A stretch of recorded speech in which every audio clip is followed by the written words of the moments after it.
The cheerleaders have gone down in numbers. वो bench बजाने वालों का थोड़ा नंबर कमती हो गया है. The number of cheerleaders have gone down because the people of this country denied them an access to this temple of democracy, sir. BJP promised अच्छे दिन. BJP promised अच्छे दिन before coming to power.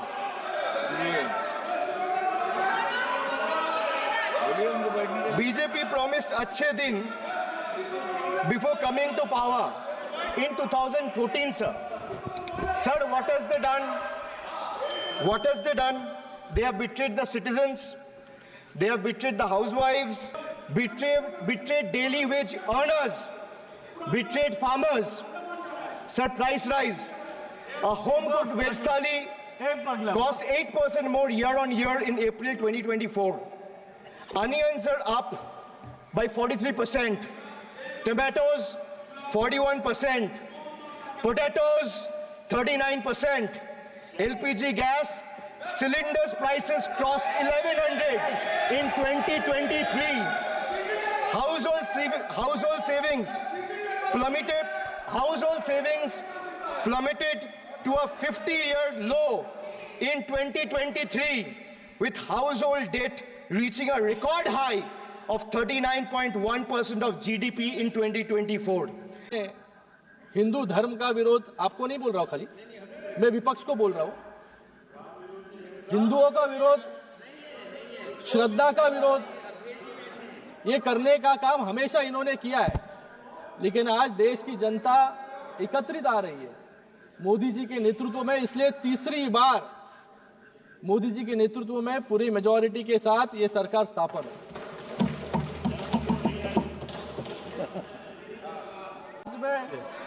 यहां पर इस budget, अरे आप लोग 100 पार नहीं कर पाए, 99 तक अटक गए. आज इस बजट को मैं मेरी पार्टी शिवसेना और हमारे नेता एकनाथ शिंदे जी की तरफ से पूरा समर्थन करता हूं, क्योंकि ये हर वर्ग को कुछ ना कुछ तो देने का काम इस बजट ने किया है. इस बजट ने ड्यूअल रिकॉर्ड सेट किया है.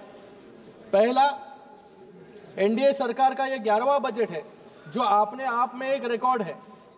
और दूसरा रिकॉर्ड है कि निर्मला सीतारमण जी जो पहली इस भारत की फुल टाइम फाइनेंस मिनिस्टर है, उन्होंने 8वां बजट इस सदन में प्रस्तुत किया.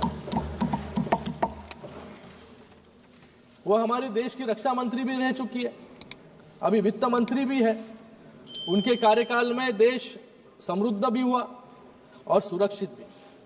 अगर मोदी जी को टीम इंडिया का कप्तान हम कहते हैं, तो आज टीम इंडिया का विनिंग ऑलराउंडर जो है हम निर्मला सीतारमण जी को कह सकते हैं.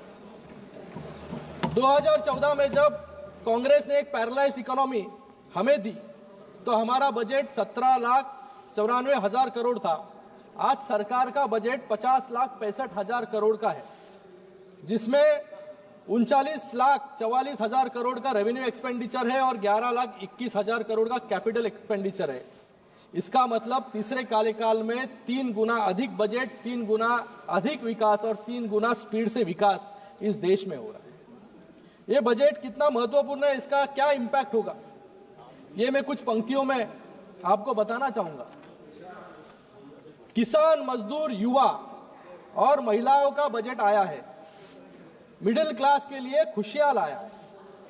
12 लाख तक अब टैक्स नहीं लगेगा, हर घर में खुशियों का दीप जलेगा. मध्यम वर्ग का अब होगा उत्थान. उनकी मेहनत को मिला है पूरा सम्मान. युवाओं को मिलेगा काम, गरीबों को मिलेगा अपना पक्का मकान. बजट ने रखा है समाज के हर वर्ग का पूरा ध्यान. सुन लीजिए, परेशान और विपक्ष हो गया है परेशान. इंफ्रास्ट्रक्चर का फायदा अब होगा पूरे देश में. सड़क, पुल और मेट्रो बनेंगे हर प्रदेश में. वंदे भारत और बुलेट ट्रेन से महाराष्ट्र को भी नई रफ्तार मिलेगी. डबल इंजन की गाड़ी अब 3 गुना तेजी से चलेगी.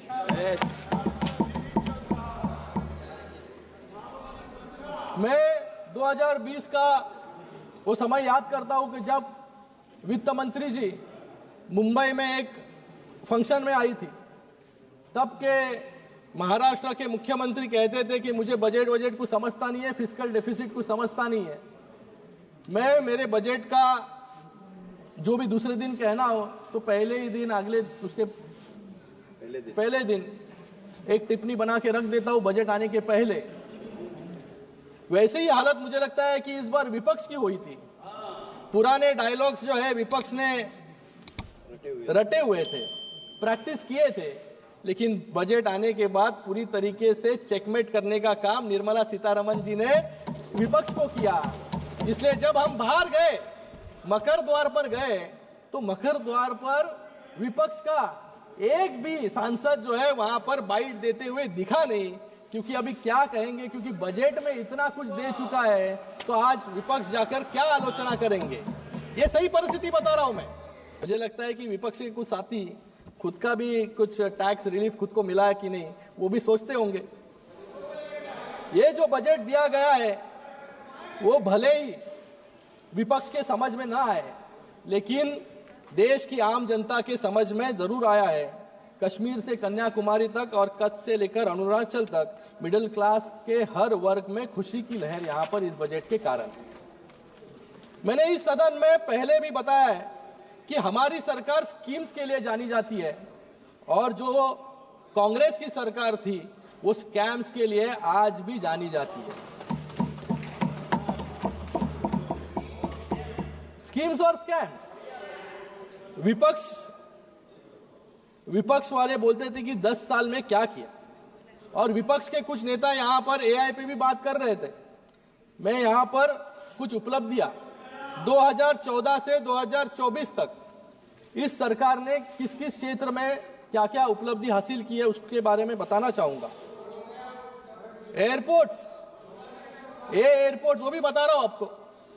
एयरपोर्ट्स 2014 में 74 थे, आज 2024 में 197 हो गए। बी फॉर ब्रॉडबैंड, तब कनेक्शंस 6 करोड़ थे, आज 94 करोड़ ब्रॉडबैंड कनेक्शंस हो गए। सी का कोल प्रोडक्शन 56 मेट्रिक टन था, आज 997 मेट्रिक टन है। डिफेंस बजट 2,24,000 करोड़ था, आज 6,81,000 करोड़ आज है। इथेनॉल का ब्लेंडिंग परसेंटेज जो पहले खाली 1.53% था, आज 15% है। उसके कारण फॉरेन एक्सचेंज भी हमारे देश का बच रहा है। एफडीआई जो $305 बिलियन था, आज $596 बिलियन है। और जी फॉर जीडीपी पर कैपिटा जो पहले $3,500 था, आज $6,000 से भी ज्यादा हमारा जीडीपी पर कैपिटा है। हाईवेज की संख्या 91,000 किलोमीटर थी, आज 1.5 लाख किलोमीटर से अधिक हाईवेज जो है इस भारत में बन चुके हैं। और I for innovation index ranking में हमारा देश पहले 81st रैंक में था, आज 39th रैंक पे है। आधे से ज्यादा जो है रैंकिंग हमारी नजदीक आ चुकी है। और जो आप रोजगार के बारे में बात कर रहे हैं, यहां पर इनोवेशन में स्टार्टअप्स भी आता है। पहले स्टार्टअप्स सिर्फ 340 थे, आज 1.5 लाख स्टार्टअप्स जो है इस देश में है, और सबसे ज्यादा स्टार्टअप्स हमारे महाराष्ट्र में।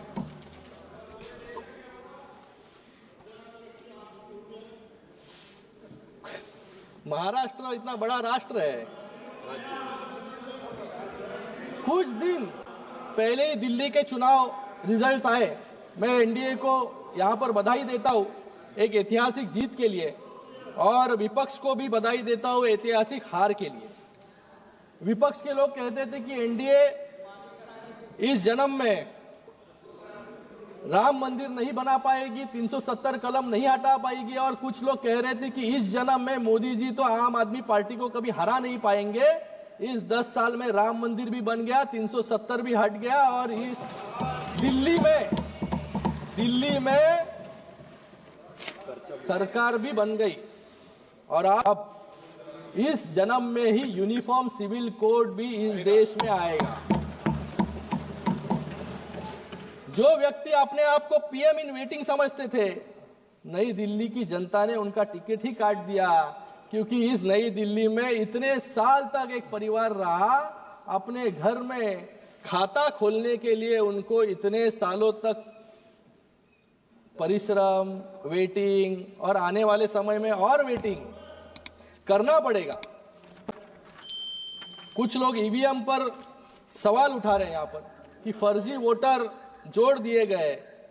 मैं उनको बताना चाहूंगा, we gave people economic growth and people blessed us with electoral growth. इसलिए इतना पूर्ण बहुमत आज इस भारत में भी और महाराष्ट्र में भी हमें मिला, और आज दिल्ली में भी। पिछले 10 वर्षों में सिर्फ इकोनॉमिक इंडिकेटर्स ही नहीं, इलेक्टोरल इंडिकेटर्स पर भी हमने रिकॉर्ड स्थापित किए हैं। 2014 में एनडीए की सरकार सिर्फ 7 राज्यों में थी और कांग्रेस की सरकार 13 राज्यों में थी, लेकिन 2025 में आज एनडीए की सरकार 21 राज्यों में है और कांग्रेस की सरकार सिर्फ 4 राज्यों में बची है। बेईमानी तो आप लोगों ने लोकसभा के टाइम की। लोकसभा के टाइम आपने लोगों को फंसाने का काम किया, लोगों को आपने गुमराह किया, इसलिए कुछ वोट्स आप लोगों को मिले, लेकिन लोगों को जो है हमेशा आप गुमराह नहीं कर पाए। उसका नतीजा दिल्ली इलेक्शन हो, महाराष्ट्र इलेक्शन हो, आपको दिखाई दिया। माननीय और आने वाले सदस्य समय में शिंदे जी, आप इधर देख के उधर बोलिए, इधर देख के बोलिए, आज इधर देख के बोलिए, किसी को भी बोलिए आप। লোকসভায় কেন্দ্রীয় বাজেটের উপর আলোচনায় অংশ নিয়ে শিন্ডে বলেন, ভারত জোট এমন একটি ক্রিকেট দলের মতো যেখানে কংগ্রেসের নামে একজন ব্যাটসম্যান আছে যে অন্যদের রান আউট করার জন্য তৎপর। শিন্ডে কেন্দ্রীয় বাজেট প্রশংসা করে বলেন, যদি আমরা প্রধানমন্ত্রী নরেন্দ্র মোদীজিকে টিম ইন্ডিয়ার অধিনায়ক বলি তাহলে নির্মলা সীতারামন এর বিজয়ী অলরাউন্ডার বলা যেতে পারে।